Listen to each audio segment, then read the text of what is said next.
Thank you so much. Your Excellencies, ladies and gentlemen, good afternoon. I would like to first welcome you as a citizen of Egypt to the beautiful Luxor. I hope you're enjoying the sun and the sight of the Nile. My name is Ramy George. I represent YOUNGO, the official youth constituency of the UNFCCC. Thank you for dedicating time to listen to observers, first and foremost, and congratulations to the co-chairs. I will keep my intervention super short and to the point. YOUNGO is a very diverse constituency of young people who come from many different nations around the world. But despite our diversity and backgrounds, we all face the criticality of the loss and damage situation. And regardless of where we are located, each of us is vulnerable. We feel so, especially seeing and experiencing the current massive struggles of the vulnerable communities in the global south. This does not include the global north. This does not exclude the global north by any means, as most countries soon and right now are already experiencing significant losses and damages due to climate change, not only the most vulnerable nations or the developing economies.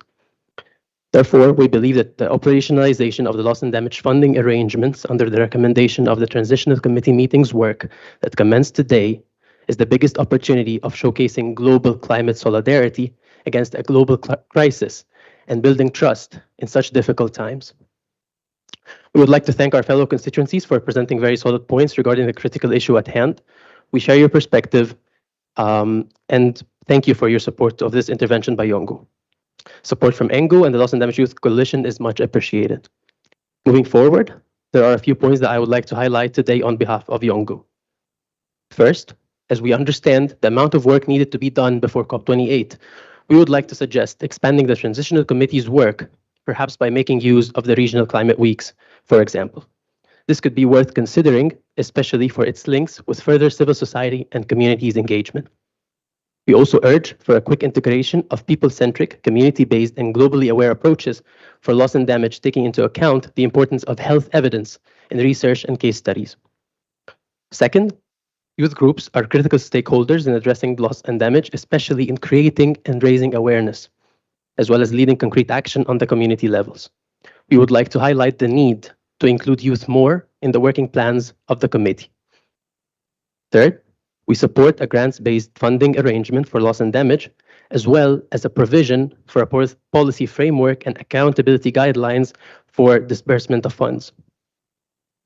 We would like to see a finance mechanism based on solidarity and focusing on justice, accessibility, fairness, and equity to meet the needs of the most affected people and areas. We call for a grants-based approach and country-driven demand because we believe it's absolutely vital to reduce the debt burden of countries affected.